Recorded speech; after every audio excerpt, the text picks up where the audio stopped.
Hi guys, Dave here from Wolf in the Wild Survival, episode 7 of Trailer Trash Tuesdays.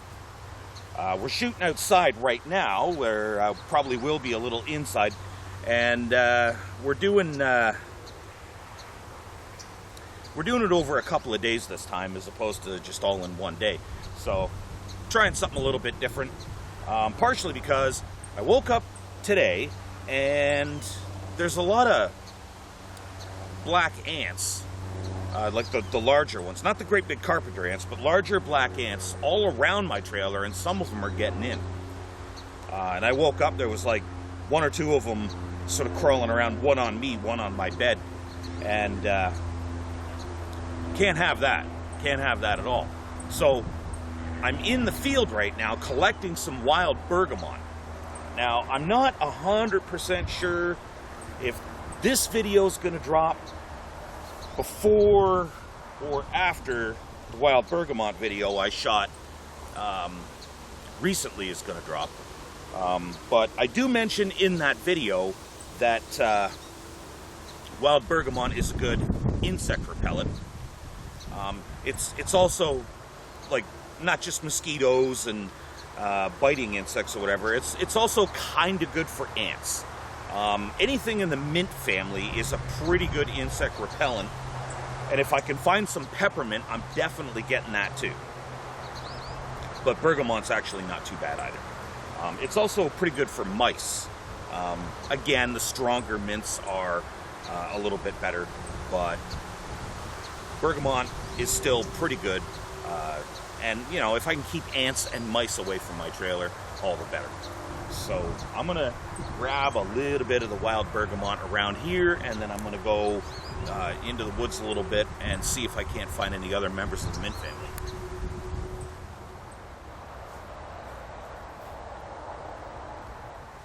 I just walk into the woods, and what's the first thing I see? I come across this here.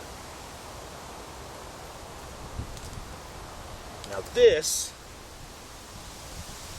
could really only be one of two things, which it's kind of hard to tell now because of how decomposed it is, but I'm relatively certain that I know what this is. This is either an earth ball or a puffball. A puffball is a very, very big, as you can see, it's almost the size of a pumpkin. It's a really, really big edible mushroom. An earth ball is a mushroom, but it's the toxic lookalike of the puffball. I'm pretty certain this is the edible variety. I'm fairly confident that this at one time was a very, very large, giant puffball mushroom. So, and I'm literally like 10 feet into the tree line. So I'm going to be keeping an eye out. It's really thick in here. It's actually kind of hard to maneuver around. So visibility is somewhat limited. But I'm going to keep my eyes out for more of these from this year, because this would be a real treat if I could find some of these.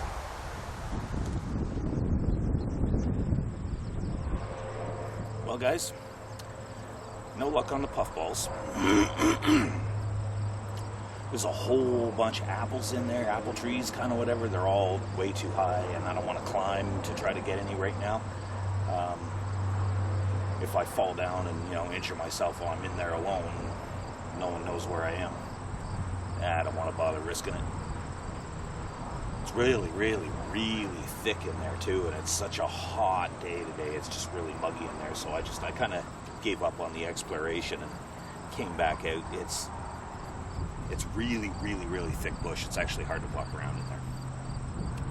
So I have one of my compartments open. My bed is directly above this. So what I'm going to do is I'm going to take some of this bergamot and I'm going to put it in the compartment below my bed. I'm also going to put some in the compartment in the back as well. I have 2 storage compartments in this trailer. It's pretty handy.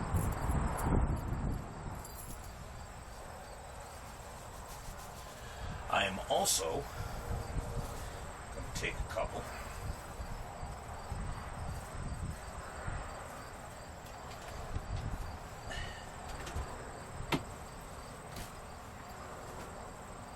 Just going to sort of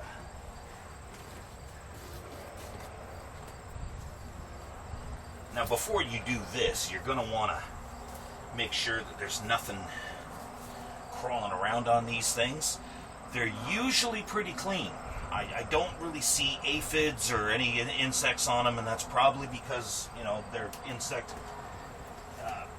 repellent quality. But there's always a exception to the rule, right? So I'm just going to stuff a little in the side of my mattress here.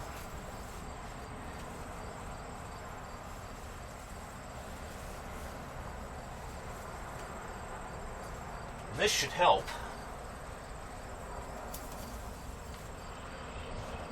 keep it bug-free,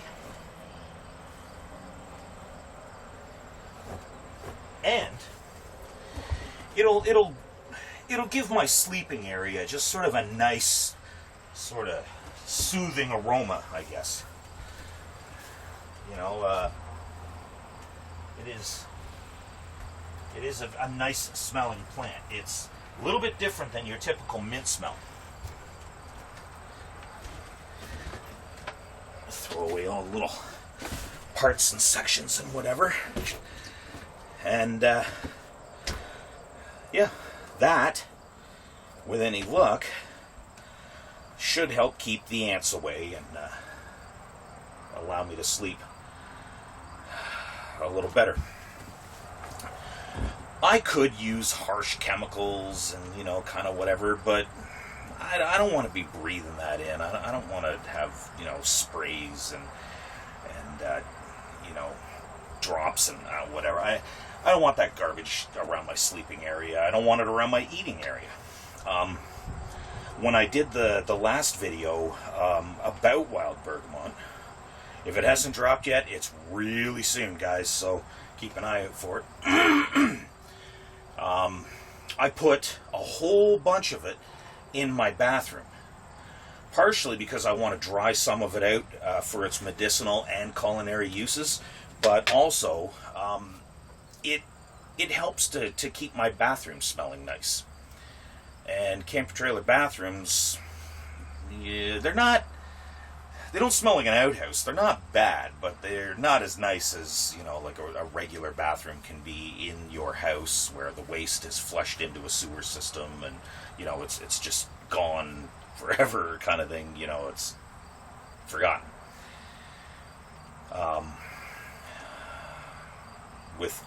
With my trailer, you know, like there's a holding tank, and, you know, everything that's flushed goes down into there. So I don't think it smells really all that bad in there, but it smells a whole lot nicer with the wild bergamot that I'm drying out. And when I'm done, I will probably get more, and I will probably do the same thing. I'll keep fresh bergamot in there as long as I can, and that'll help keep me stocked up. You know, it's a really, really useful plant, so check out that video if you haven't. Where's my phone here?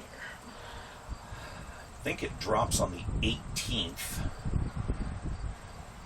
and this video will probably drop on the 14th. So yeah, by the end of the week, when this video drops, end of the week, the wild bergamot video drops.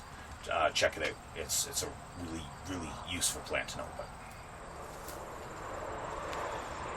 Not too far from my trailer is actually a couple of more apple trees. I didn't need to go bushwhacking to have a look at the apple tree that I never got any apples off of. I just had to look around on some of the more accessible areas. Boy, it's hot today. And we have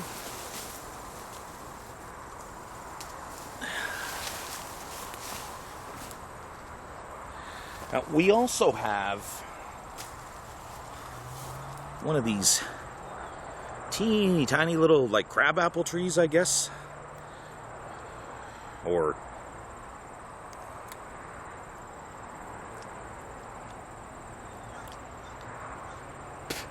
very astringent. You could probably make like a good wound wash out of this, how astringent it is. Yeah, you could probably stick that in a juicer and add some water to it, or mash it up with a potato masher, immersion blender, something or other. Water it down a bit, make a decent wound wash. As for the apples from behind me here,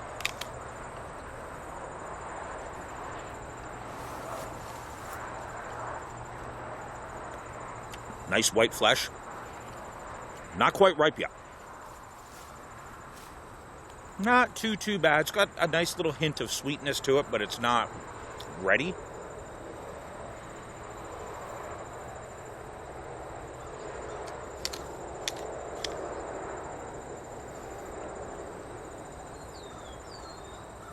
But I might come back here, because I'm going to be moving my trailer this weekend. I'm going to finally get my truck fixed, hopefully. And I'll be able to move the trailer.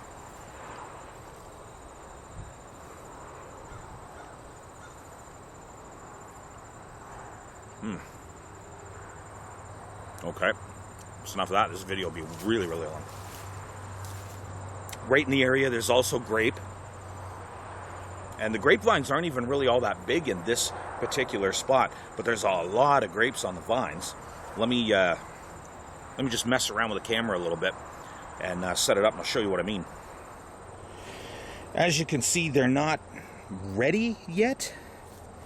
And I don't want to mess around with the camera too much and like give you guys motion sickness, but let's see if I can just kind of whole bunch there.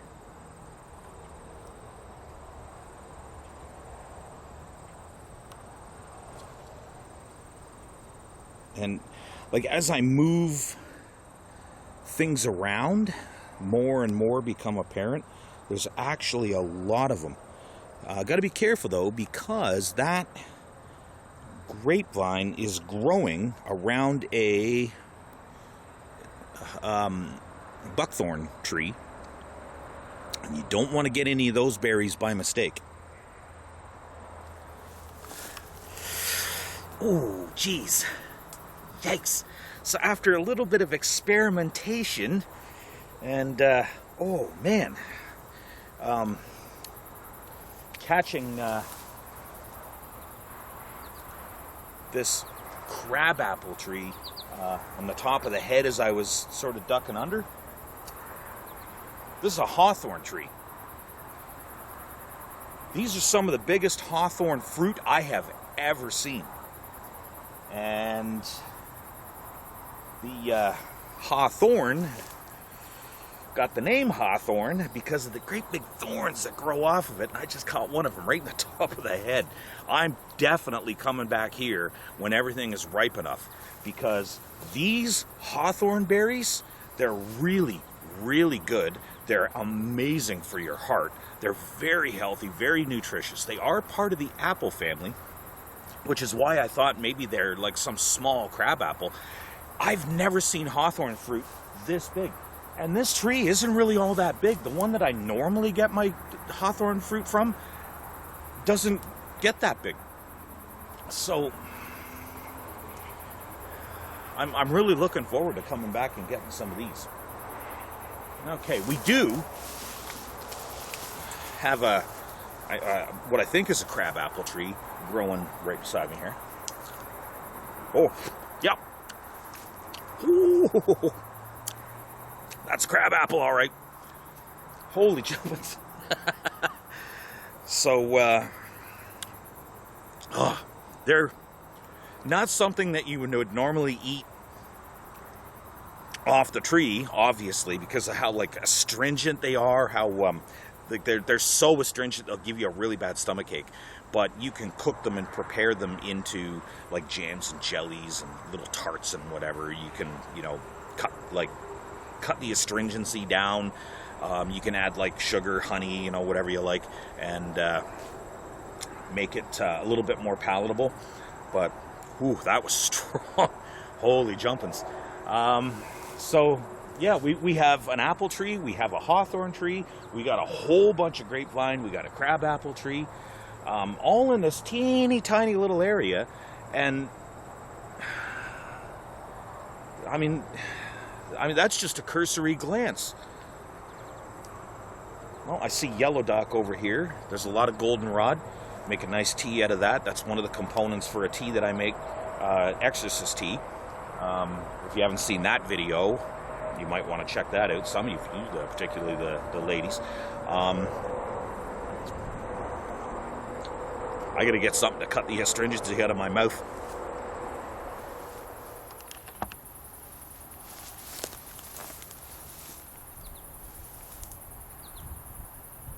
I'm not sure what exactly we have here. I don't know what kind of apples these are. But some of them are really, really, really dark.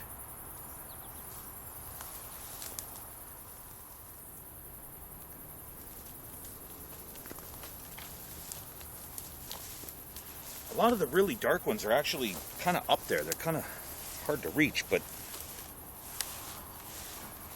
all the other apples aren't, they're more like that. All the other apples are not ripe at all. But these ones, and like I say, some of them are super, super dark. Really, really deep color.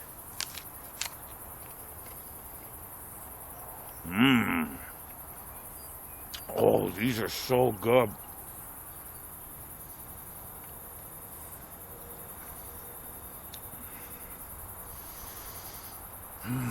They're kind of like Macintosh, or maybe Gala. They got a really, really interesting like flavor complex. They're sweet, but they have a tartness to them.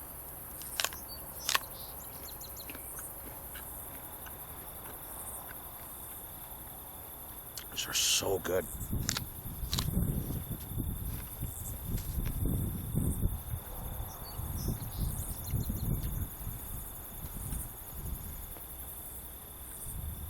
We've got another tree over here. The apples seem to be clustered together, which tells me it's probably crabapple. Again, we have hawthorn tree here. Big, big fruit. And then we have this tree here.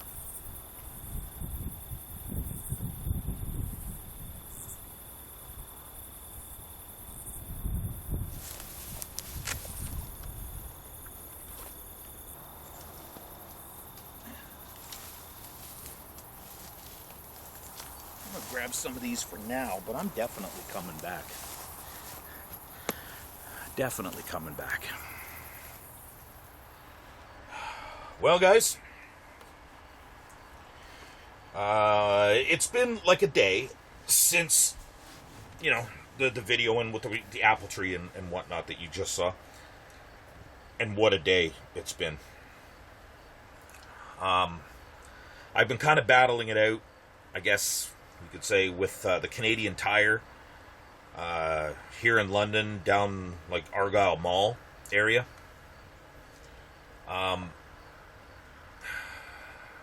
My truck has been kind of messed up, shifting gears and whatnot. It really doesn't want to shift gears.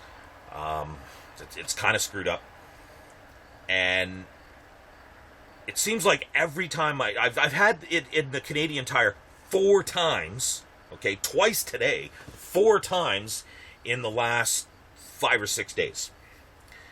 I've spent about $625 trying to get this thing fixed, And all they do is screw me over and then try to run me up for more money. So I finally, I had enough. Okay, I shouldn't have taken it to them in the first place, but it broke down like last week. It was the holiday weekend, so the shops were even closed on Monday. Canadian Tire was the only place open on the Saturday, so like an idiot, I took it there. And I mean, oh man, I can't believe it. I'd have been better off to just set the truck on fire and ride a bicycle, man. I'd rather eat at the Roadkill Cafe than to spend $1 more at any Canadian Tire ever again. I can't believe the quality of service that I got from there. I should have just... It would have been better off if I walked in there and they just shot me. So, I'm so done with Canadian Tire. As you can tell, I'm not happy. But I have it at a real mechanic now, which I should have done right off the get-go, but I was just so ticked off, and I just wanted Canadian Tire to fix my truck. I paid you to do it. I want you to do it. And yeah, I shouldn't have even bothered. I should have just bit the bullet. So, if any of you Canadian Tire guys are watching it, yeah, screw you. That's all I gotta say. Not happy. But on to the whole trailer life thing. I found out something interesting today that I did not see in any video that I ever checked out when I was thinking about doing what I'm doing now. And I did check out some videos and get some advice, kind of whatever. And one thing that I did not know, and nobody, had mentioned, repair shops don't like to work on old vintage trailers. I did not know that. And most of the videos that I watched, people had like fairly up-to-date, fairly nice trailers or whatever. And mine's nice, but it's nowhere near up-to-date. This is a 1974 Cadet coach. So it's, yeah, it's old. I like vintage. I like the vintage look. Things back then were made to last, so, I thought that I'd be ahead of the game. But I have a furnace that's got like an old paper wasp nest in it, and it's got to be, cleaned out and whatever before I even think about using it. So I'm not sure if I could really do that properly myself. So I took it in and I, like, hey guys, here's the situation, blah, blah. And they're like, yeah, we won't even touch a trailer that old. So I guess now I'm going to have to figure out this on my own and hopefully not burn my trailer down when it comes time to turn some heat on. But, I mean, you can learn how to do anything on YouTube, pretty much. So, hopefully, I can figure that out and get it done. If you're thinking about, doing a trailer life, camper life, anything like that, you're either going to have to get, like, a fairly new trailer, or you're going to have to be in the know on how to do all this stuff by yourself, because whatever goes wrong, apparently you can't take it to a shop. Maybe in your area somebody might, want to work on one, but I don't think there's anybody around here that'll work on mine. So that's definitely something to consider when you're thinking about doing this kind of thing and you're buying your trailer or RV or whatever. Other than that, I don't really know what else to add, and I don't really think there's going to be much more added to this video, because Canadian Tire just ran me up $625 and didn't even come close to fixing the problem, so my financial situation right now is not very good. I don't have a vehicle, so I'm kind of stranded out in the middle of nowhere. The earliest I'm going to get my truck back is on Monday, and it's Friday, so all of my weekend plans are shot, and I don't know. I'm not too optimistic that I'm going to be able to add to this video too much, for this week. So, I don't know. If something comes up, I guess I'll add to it. But for the now, that's all I got for you guys for episode 7 of Trailer Trash Tuesdays. I hope some of it was enjoyable to you guys, or at least informative. And I guess we'll see what happens next week. I don't really have a whole lot of cash to be messing around with, or going anywhere, or doing anything, or even being able to move my trailers. So, I don't know. See you guys in the next video. Till then, stay wild.